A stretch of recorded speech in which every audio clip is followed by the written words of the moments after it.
Let's talk about classes in JavaScript. You can think of a class as a master blueprint for creating objects. It doesn't represent any sort of specific object. Instead, it defines the structure that every object created from it must have. You can see here that we have two objects that we've created separately, but they have the same structure, name and health. We could create a class that would allow us to define that structure, and then we could create as many objects as we want using that blueprint without having to create them separately and remember to give each one the exact same structure. Let's create a new class. There's some syntax you're going to need to learn. The first one is the class keyword. You define a class beginning with the class keyword, and then you give it a name. In Pascal case, we're going to call this one game character. And then I'm going to open up curly braces. And the minimum thing you have to have here is a constructor, which is a special method that runs immediately each time you create an object from a class. If you have data that you want to pass in, you need to provide for parameters here.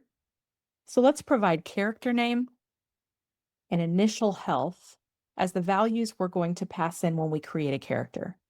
Then we'll establish the properties that the object will use to store these values and assign them when they're passed in.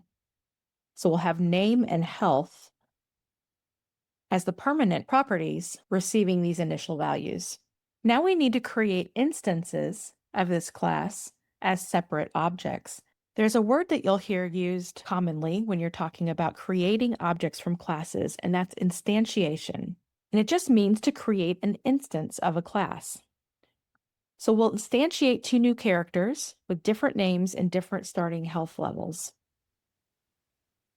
I'll call the first one player 1 and say I want a new game character. So the new keyword makes sure that JavaScript understands that we are accessing a constructor of a class. To call the constructor, we use the class name itself and then open a parentheses to pass in our arguments that correspond to the parameters in the constructor. Let's create our player 2 with different values. And now we'll have two different players. Let's log both of them so that we can see how JavaScript represents them to us.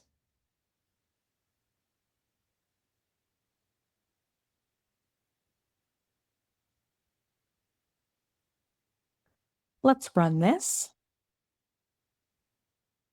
And we see both of our characters as objects, but we also see the name of the class in front of the object. This is how JavaScript tells us you have an object with multiple key value pairs, but it is based on a class specifically. It was created with the structure based on that blueprint.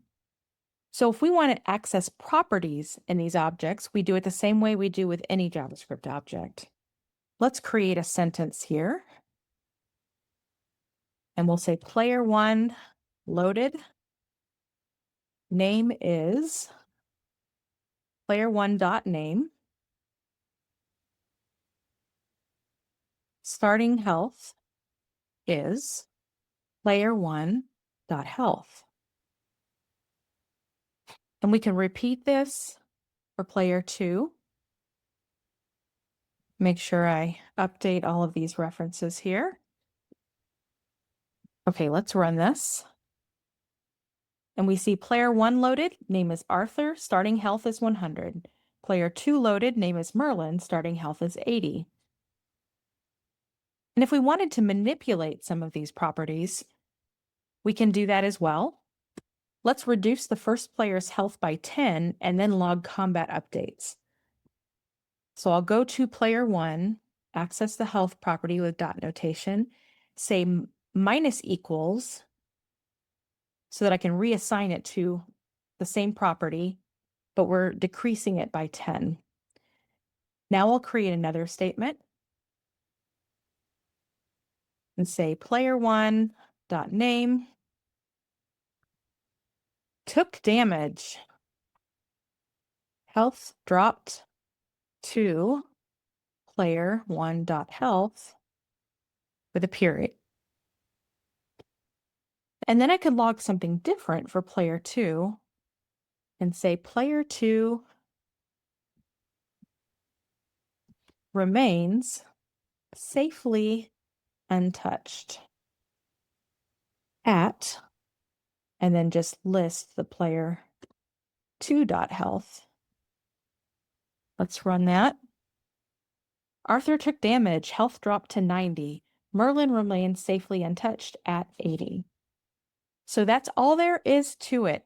You can create these classes, instantiate as many characters as you'd like from this class, and each of them will consistently have those 2 characters with whichever values you pass in when you create it, but then also you can update those values whenever you need to, and they'll be stored in that object.